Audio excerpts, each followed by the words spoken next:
Hey everybody, Bandicoot Commando here, and welcome back to Marvel Rivals.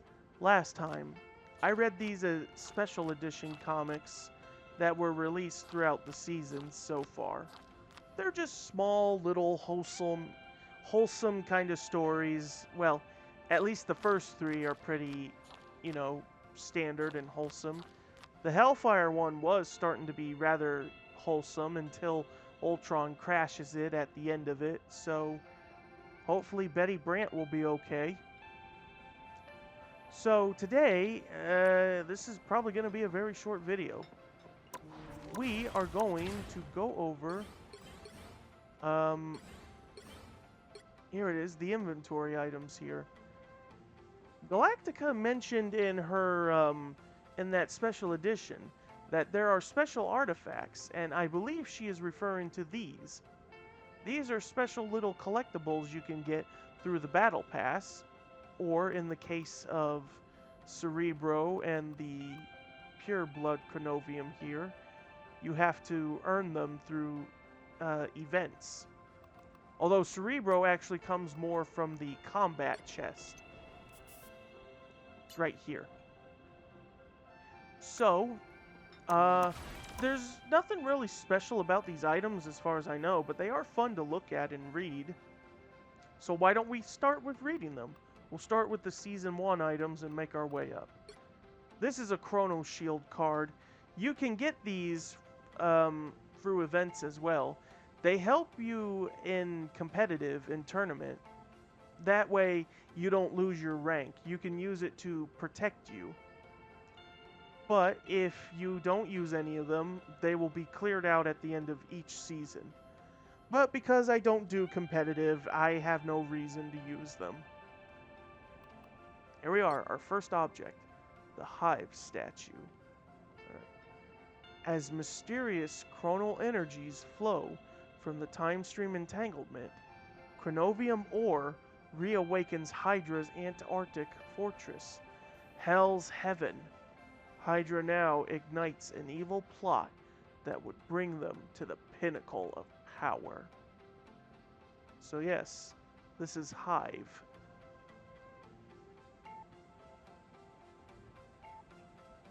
I'm not sure when they decided to do this Hive thing for Hydra, but I remember when it was a big deal in Agents of S.H.I.E.L.D. Man, long ago did I watch that show. Boy, we got a lot of empty spaces here. They'll probably expand this if the seasons continue. That refreshes, yeah. The Thread of Fate. In Yggdrasil, Chronovium has merged with the World Tree. Flowing within its sap, Loki is carving into Yggdrasil, seeking to harness the power of the Norns. He plans to weave the time-soaked sap into new threads of fate, reweaving the destiny of the Ten Realms as his own will. I see. Although Loki was going to ally himself with one of the Norns, so I don't know how willing they are about his plans with able to weave the threads of fate into his own destinies. The Spider Totem. In Tokyo 2099, the time stream entanglement has brought the web of life and destiny to the city's skyline. This web, which binds the multiverse together, shares the same intricate topological structure as the tangled time stream itself. Their resonance tears open a rift within the web, disturbing one of the ancient mystical items collected by the Master Weaver, the Spider Totem. I believe this spider totem creature is meant to be like one of the earliest it's meant to be like one of the earliest of the Master Weavers, I believe. Uh or it created the Web of Life of Destiny. I'm not too familiar with the whole Web of Life and Destiny thing. I kind of liked it better when Peter was just a street hero and didn't get pulled into this multiversal, mystical nonsense, as I'll call it. But I'm not against it. Chrono-vibranium. After thousands of experiments, the scientists of the intergalactic empire of Wakanda have finally succeeded in calculating the unit cell parameters of chrono-vibranium. Remarkably, vibranium's electrons are perfectly positioned at the triangular verticals of the two-dimensional Kagome lattice. Thus begins their journey to untangle the flow of time. To me, it's just vibranium. It's just vibranium is all. The Celestial Codex. Just like the codex left in one's body after a symbiote bonds with its host, the gods corrupted by Null also possessed this remnant. One of those divine codices, the Celestial Codex, is one of the more special in existence, as it has absorbed the same chronal energies that have stirred Null from his imprisoned slumber. Now his trapped essence seeks to rejoin its progenitor. So this thing is the Codex of a Celestial. Contains all the memories, all the genetic information, all of that stuff. Looks like a brain. The Darkhold. Oh, now we got the full thing, because yeah, there's more to this thing to explain. Alright, just a sec, hold on. Among the many legacies left by Kython, Wanda Maximoff may well be the most extraordinary, while the Darkhold is undoubtedly the most sinister. Every time a reckless and power-hungry sorcerer misuses the spells within its pages, the resulting devastation to the world is immense. But Doom is no mere amateur. His aim is to align with Dracula and pull the vampiric verses from inside the book. But another spell, written within, Montesi Formula, can also eliminate all of them.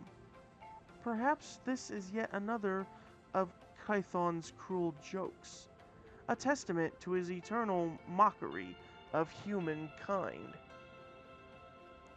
I'm not sure if I'm pronouncing his name right, but yeah, Kython is a very ancient, like, demon of some kind, and he is basically responsible for a lot of dark magics that exist in the Marvel Universe.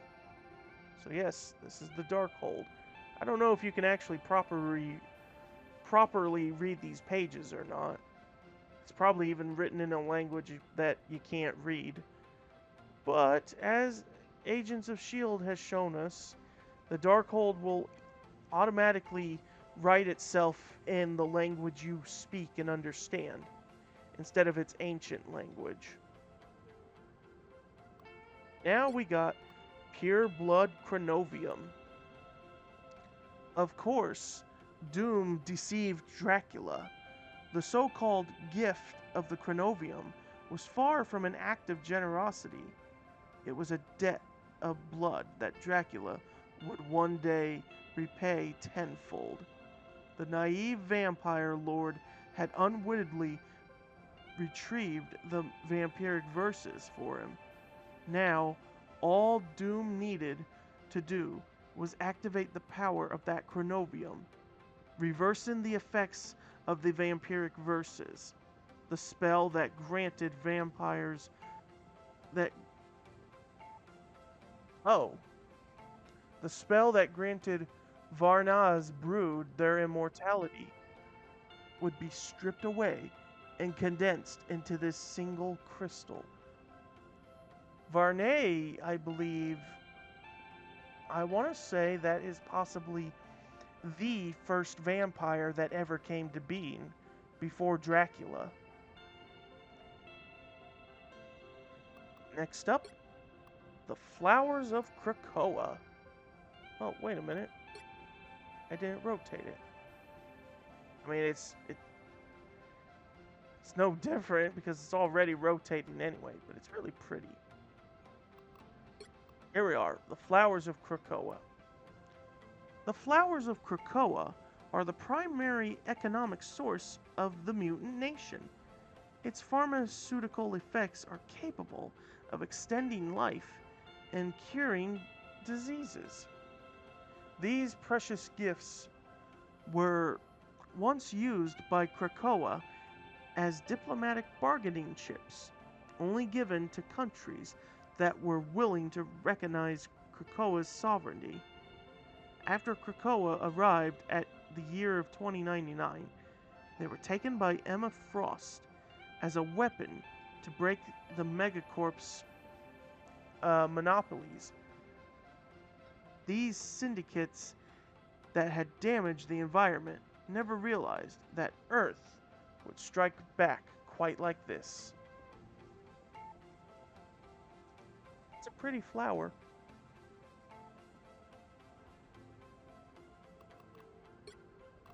The Krakoa seedlings.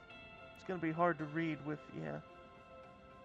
After the time stream entanglement, Krakoa went through a temporal storm and found itself in the year of 2099. The journey infused every cell of this living island with chronal energy, plunging it into huge pain and torment.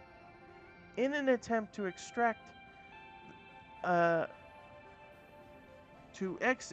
an attempt to execute a self-cleaning process, its life merged with a small amount of expelled chronovium, giving birth to a new form of life. These living little chronovium seedlings were named Ak, Ra, and Ko. Unaware of the suffering spawned their adorable existence, nor their incredible power. So yeah, the seedlings here do not exist in the comics, as far as I'm aware. They're adorable, and I think they're meant to, just be there to help out on Krakoa, but little do these poor things know is that they're causing Krakoa pain. Now we have Cerebro. Since the inception of Krakoa, Cerebro has been the cornerstone of the resurrection protocols. Within it lies the genetic data and consciousness backup of mutants, allowing them to transcend death and become an immortal race. This is why Magneto, seeing Charles Xavier's invaluable legacy being desecrated by Extron, was driven by immense rage to dismantle the device from his grasp, forging it into a sharp blade known as the Sword of X. In the aftermath, Forge and Scarlet Witch crafted a brand new Cerebro for Krakoa, a testament to resilience. Cerebro was broken, but forged anew and refined like Xavier's dream. As we all know, Cerebro is a very iconic X-Men element. Traditionally, it was only used to help locate other mutants, but we now know that it can do a lot more than that. And with the mentioning Xavier, pretty sure we'll see him eventually, in some way or form. Alrighty, that will do for this episode of Marvel Rivals, and, well, that is also it. That is all the content that I can show off at the moment for the game. Because there's no new characters for me to show. There's no new lore stories to read. There's really nothing new for me to do. And I don't really want to show off the events because some of them I really don't like. Some of them I really didn't like or care about, and I was only doing them in the sake of gaining rewards. So now that that's over, it's not exactly done yet. There's going to be more content for Marvel Rivals, but for the time being, I just have to wait until new content is dropped. So any new heroes that are added in, you'll get a gameplay video and lore story. Any new lore stories that are added, I'll get to that. The new seasons with their gallery images of their comic, once I get all the images, I'll get to read it. Special edition comics, depends on how many there will be. And I may or may not do it right away or not. And the same goes to inventory items. Any inventory items in a season will hold, probably might have to wait 2 or 3 seasons to do an update video on. So, the only other thing I can say is that until new content is added, looks like I'm going to be going dark for a bit regarding videos for the channel. But don't worry, something is coming. Something new and exciting. So, that is it. And I will see you guys next time. And, more importantly, I'll see you guys in Season 3 when it rolls around.